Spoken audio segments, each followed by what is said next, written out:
Les élus n'ont pas tous la même mission sur Terre. Chaque élu a ses propres caractéristiques. Certains viennent dans ce monde pour permettre à l'humanité de se développer sur le plan intellectuel. D'autres sont dans ce monde pour exercer un ministère de guérison. Une autre catégorie s'illustre par une grande sagesse qui permet aux autres d'atteindre l'illumination en endossant le rôle de guide spirituel, philosophique ou religieux. Toutefois, il en existe des élus dont la mission est moins connue. On entend rarement parler de ce type d'élus. Pourtant, leur rôle dans ce monde est d'une grande importance. Il s'agit des briseurs de sorts. Oui, certains élus ont pour mission de briser des malédictions transgénérationnelles. Ouais, en effet, il y a des familles qui sont victimes de malédictions qui se transmettent de génération en génération. Celles-ci sont le plus souvent la conséquence des actes de nos ancêtres. Plusieurs d'entre eux vouaient des cultes à des entités supérieures. Ces esprits agissaient en contrepartie des sacrifices que leur offraient nos ancêtres.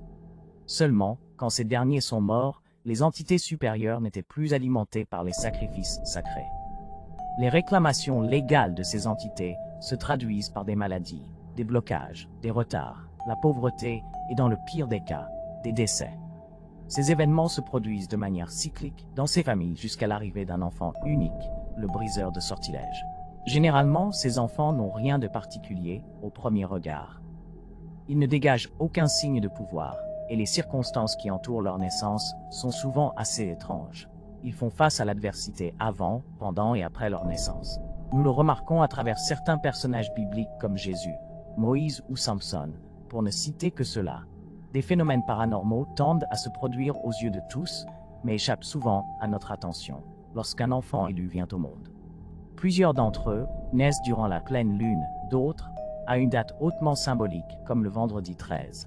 D'autres encore viendront au monde au cœur de la nuit, entre minuit et 3 heures du matin. Dans certains cas, ils viendront après le décès d'un mort-né. En grandissant, ils s'intéresseront au paranormal, la spiritualité ou la religion.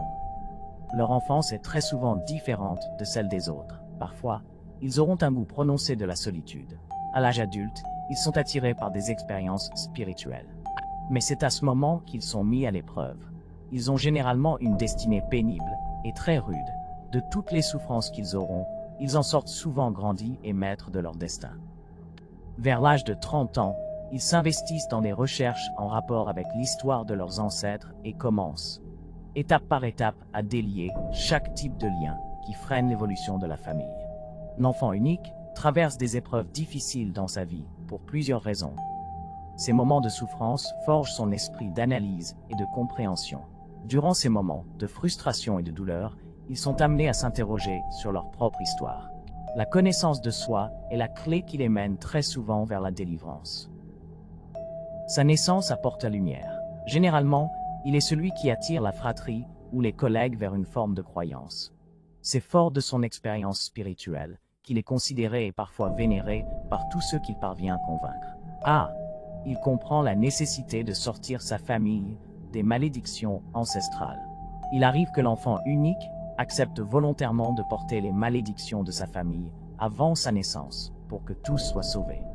Il devient alors un bouclier qui prend tous les coups que devait subir sa famille, à l'instar de Jésus ou de Moïse. Après avoir supporté ce poids, le reste de la famille est délivré, mais parfois, l'enfant unique demeure dans l'ombre.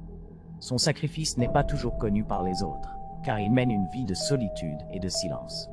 L'enfant unique est le Moïse de sa famille qui mène la fratrie vers la terre promise, mais qui parfois ne le visitera pas lui-même. C'est l'homme de l'ombre dans nos familles, et même dans la société en général. Sa vie spirituelle méconnue de tous est très souvent à l'origine de la délivrance de plusieurs personnes.